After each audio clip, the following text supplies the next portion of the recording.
There's a stylish range of Renault SUV hybrids including the Austral, Captur and Symbios. Packed full of really innovative and intuitive tech designed to enhance your driving, it can give up to 1100 kilometers in range from a full tank, it can run on purely electric up to 80% of the time in urban areas, and has all of the latest safety features including pedestrian and cycling recognition.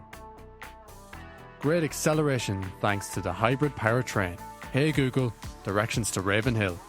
On this episode of Back Seat Pundits, I was joined by former Ulster and Ireland player and a recent induction to the Rugby Hall of Fame, Stephen Ferris. Hey Google, play Off the Ball. Delighted to be joined by Stephen Ferris in the brand new episode of Back Seat Pundits, and great timing, Stephen, off the back of almost historic Irish performances against England at the weekend in Twickenham, and the Ulster boys were at the very centre of it.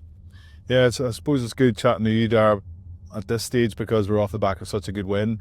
I've watched a few of the episodes before, and there's been probably a bit more negativity around Irish rugby than definitely there will be today. But yeah, look, we're really proud of what the Ulster boys have achieved in an Irish jersey so far in this Six Nations campaign. And if anything, they've probably been the pick of the bunch. Like, they have been the best players, and everybody around Ulster, everybody around Belfast in particular are talking about Stuart McCloskey and Robert Balogun and Nick Timoney and even Nathan Doak, who's sort of hanging in the wings, and a couple of others who are on the fringes. So very much looking forward to the next couple of weeks. I suppose we'll get into the players specifically in a little while. We have plenty of time to do so.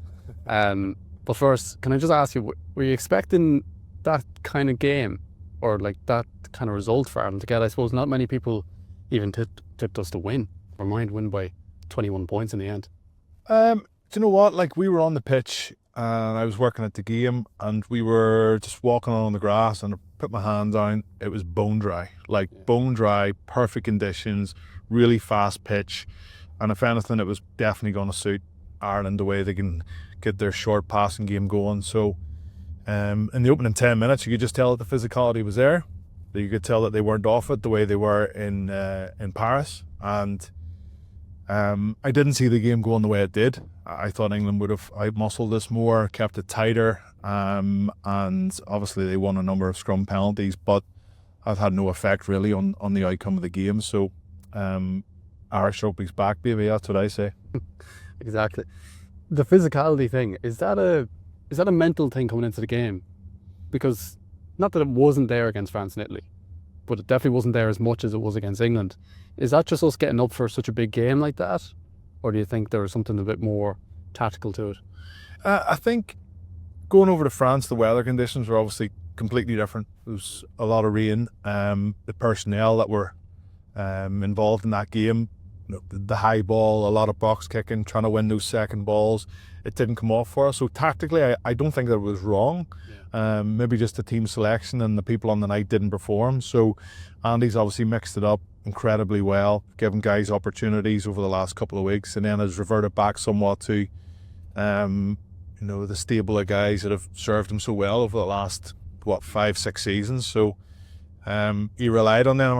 And I listened to Steve Borthwick pre-match in the game, and he talked about they've got half their team who were on the British and Irish Lions tour the week, or in the last summer. The majority of the lads have won Grand Slams. This is a team that has just got so much experience and have so much ability.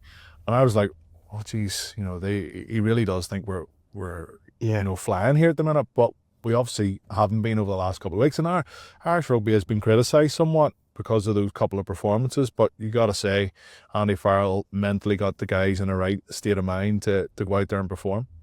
How does he do that? Good question. Sometimes guys need dropped. Sometimes guys need an arm around the shoulder. Sometimes there might be people picked out in training that are made an example of. Sometimes it could be just doing a lot less in training. Sometimes it could be doing a lot more.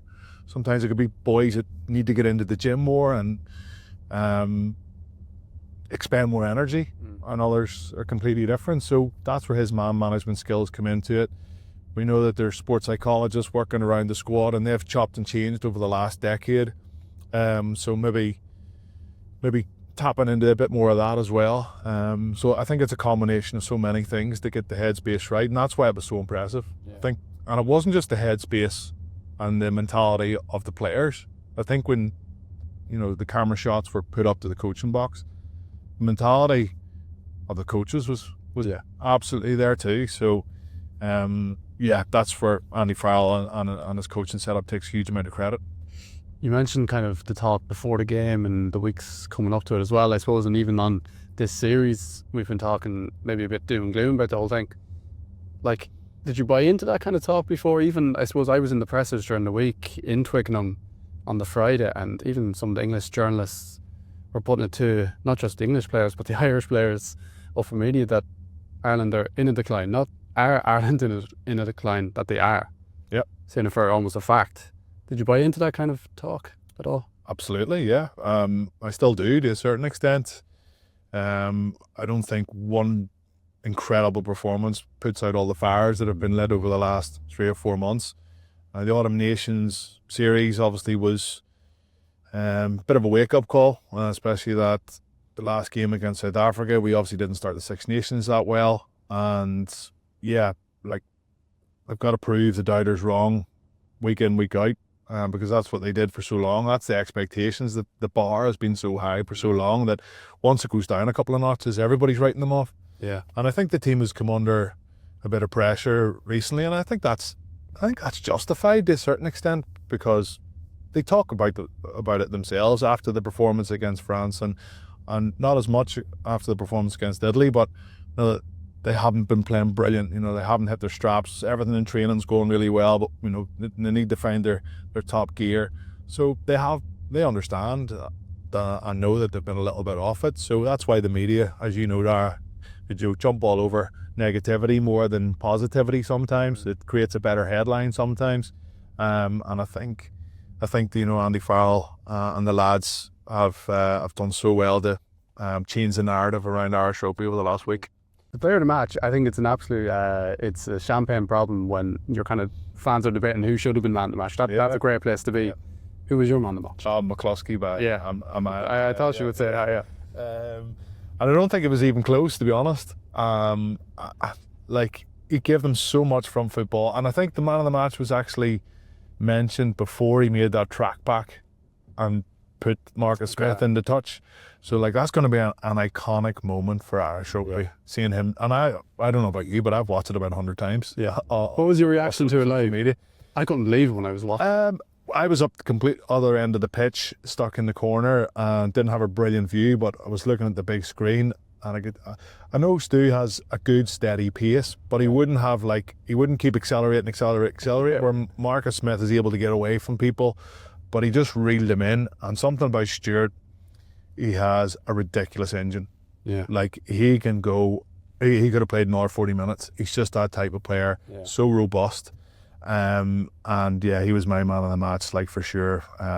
The bust that he made for the Balakoon try, the offloads in the first couple of minutes, which led to the penalty, the beautiful pass to Balakoon that got him on the outside of Arundel for the pass back into Tommy O'Brien, the huge hits that he made, dominant tackles, wrapping people up, getting in Henry Pollock's face, which is kind of, but not really. But like, if you look at his persona and his character, he doesn't get flustered. No, he's sort of just the middle of the road all the time. If there's a scrap that breaks out, or you know, anything happening, he's just always nice and calm, cool and collected. That's maturity, though, isn't it? It's just experience. But he's always been like that. Yeah, he's always been like that, and he's always backed himself. I know there was the chat that Bayonne were interested in signing him. What was that? A year, 18 months ago, before he signed a new deal. And I'm just delighted that he has signed a new deal. Like, I remember just chatting to him briefly before a game. I think it was at the Aviva, and I said, "How are you getting on?" I was like, "Congrats," and signing on again. He's like, "Oh no, hopefully I get a good crack. Just keep the head down." But what's he called now? The fridge, is he in France? The fridge, they've labelled him. I'm not gonna go for the French pronunciation, but the fridge. Le fridge. Which I think is actually putting him down a little bit too much. He's much more than just a I was speaking to him after the game straight in the mix zone, and I kind of put that to him that a lot of people have kind of labelled him as that 12, the hard running 12 that just chucks the ball up the middle and gets meters for the faster backs. But he's clearly more than that. And he was kind of saying there was a point where he kind of did listen to that, but he's at a point in his career now where he knows he's not that. Yeah. So he doesn't really care what other people think. But yeah, what do you put it down to, him playing so well now? Is it just that he's gotten this opportunity now, or is it just he's coming into a great period of his career? I think it helps when, like, he's been playing great for Ulster all season. Yeah. Playing really well. He's picked up a couple of knocks at the early part of the season, but something about Stuart, he's never injured for a significant period of time. He's always like, if you've got a bad hamstring injury or something, I don't know, it's like magic. He's back and supposed to be out for 6 or 10 weeks, and he's back in half the time. He's a very good healer. He recovers well. He's obviously a good professional. But Ulster are playing well this season. He's been a big part of that. But when he takes a step up and he's in Ireland, he's surrounded by even better players. He's getting even more from football. He's even more confidence. And yes, the pace goes up and the intensity goes up, but he's match fit. He's battle hardened, and he's shown that over the last couple of weeks that he's, would you say, the informed centre in world rugby? Yeah, I was thinking about this after the game. Just going through different players, like you're looking at maybe Dialende is up there, like France have kind of switched around their 12s a good bit. Like it's not a crazy thing to say at this point. No, it's not. It's not at all. A couple of New Zealanders might have something to say about that. And as you say, Dialende at 12, who is quite similar to McCloskey. He's a battering ram, but he's also got subtlety to his game, and defensively very, very strong. Maybe defensively you could say he's maybe a little bit stronger than Stuart McCloskey, but is he as good going forward? I don't think he is. So it's from where Stuart has come from over the last 2 or 3 years to be sat behind so many centres for so long. Yeah. I'm sure he was ready to sign that contract for Bayonne very quickly, and something, or maybe his wife or family or Ulster Rugby twisted his arm. It's been the best decision for him, and thank goodness he's hung around, and he's having a huge impact on not just Irish rugby but Ulster Rugby, obviously here in Belfast. Yeah. He's one of the big stars now. I always knew this was going to be a lot. This episode was going to be pretty much based on Stuart McCloskey. Might as well title it that way. But it's a real sliding doors moment, that beyond interest, because I remember it happening, being like, oh God, no, don't let that happen, because maybe at the time he wasn't a key figure in Irish rugby. He was a key figure with Ulster. Yeah. So it was a shame that he was even looking elsewhere, but that was pretty much, I'd imagine, down to the international opportunities that he was getting. Thank God he stayed, because he's so keen now. It almost seems crazy that he's only getting a run of games now. I know there's great players, but from the outside looking in, if you're from France or England, you're thinking, where's this guy been? He's unbelievable. He's 33. What? I know. I must send him a text here, say we call him for a cup of coffee. Get the car pulled up outside, get him in for a quick chat. But yeah, I don't know. He's just one of these guys that's just persevered, and I think you got to take your hat off to that. Yeah. A lot of lads just jump around for the money and just jump around.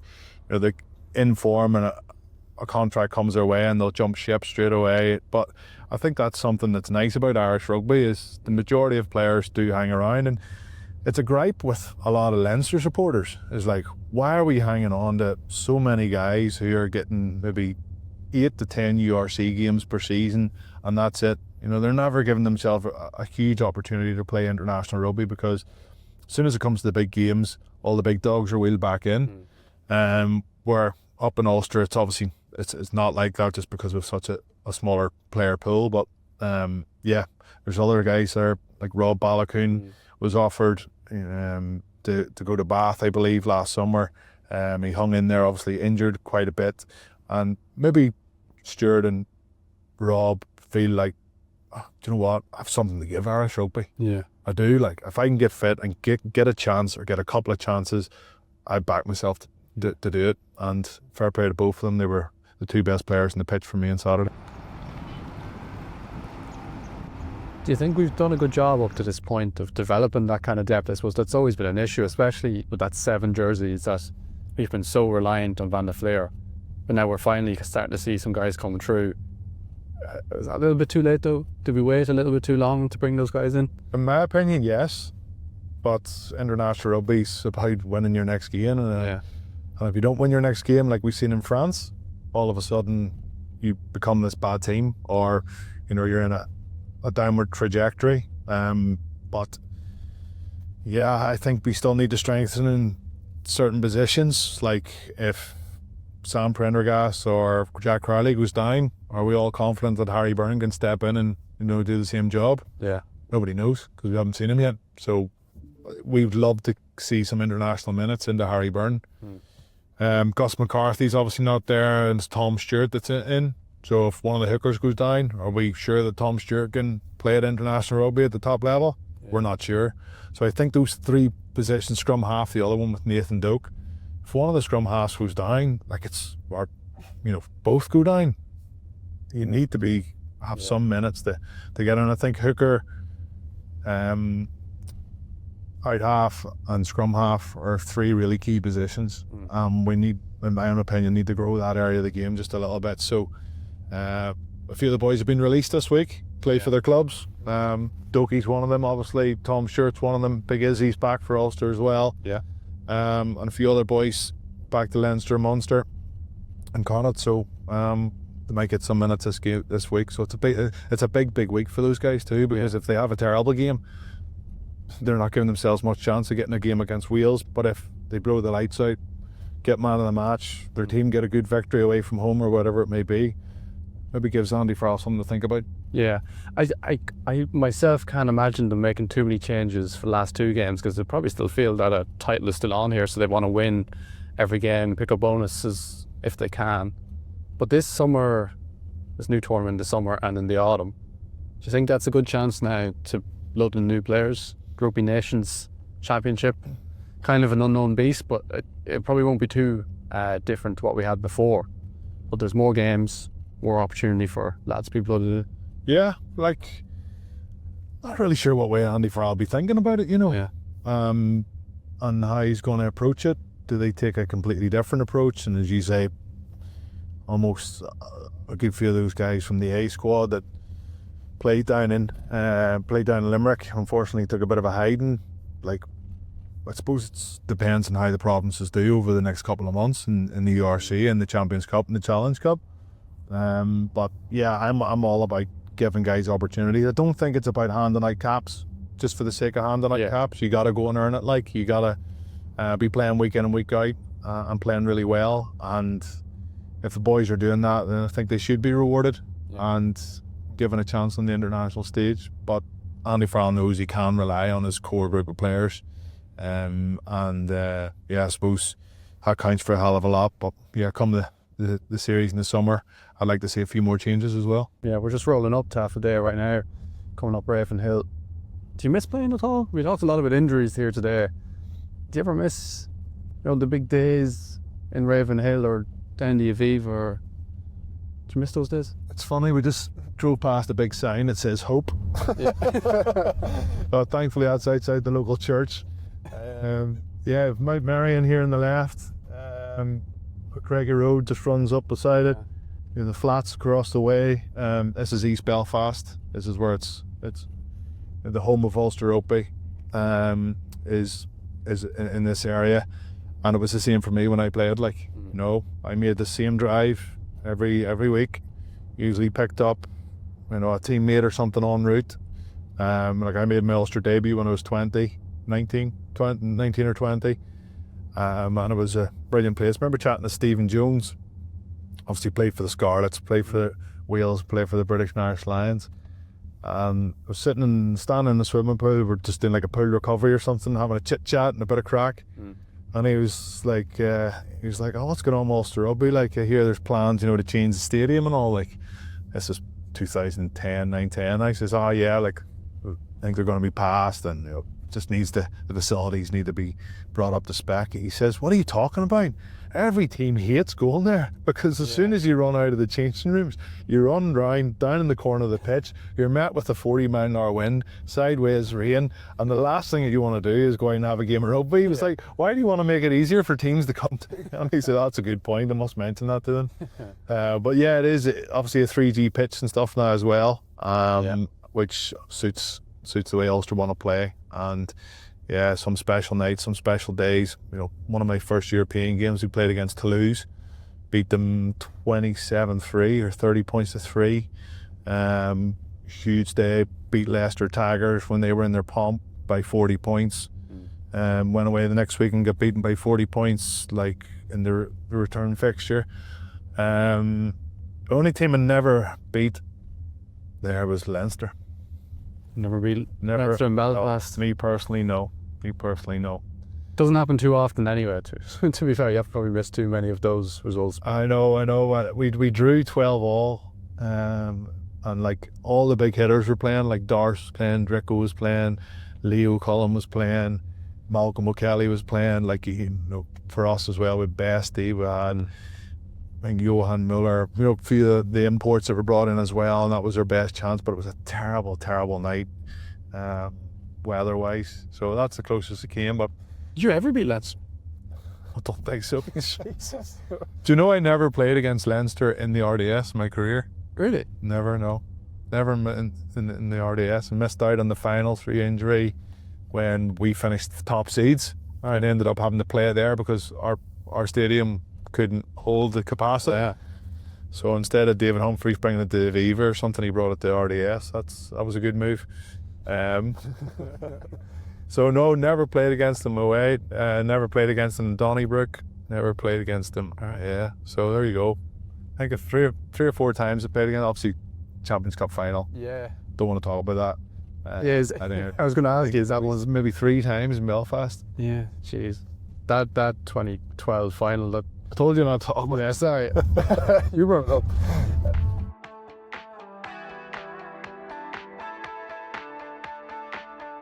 The resurgence of Ulster is kind of remarkable, really, isn't it? I was looking at the stats. So, say last year in the Six Nations, Ulster players managed just 30 minutes.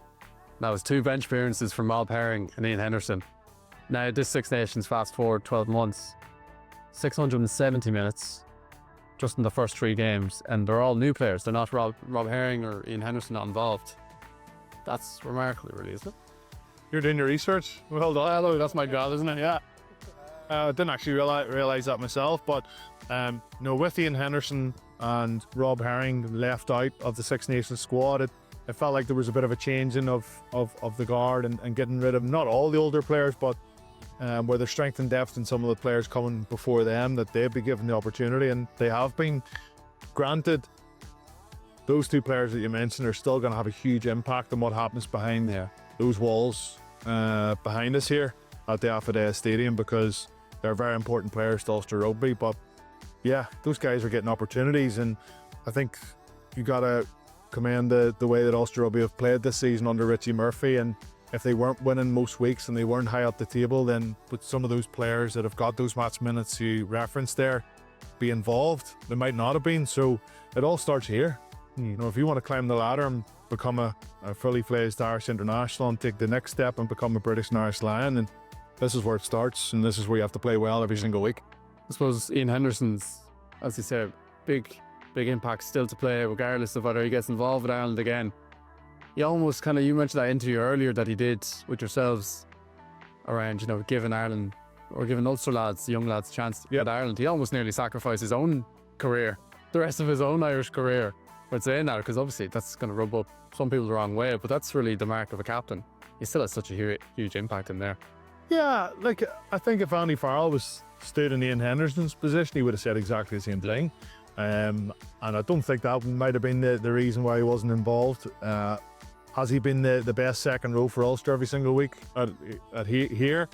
Maybe not, but he's done a bloody good job of captaining the side, and he's a stalwart of Ulster Rugby. He's someone who's been around a hell of a long time, and will he go into coaching? You know, he's in the twilight of his career.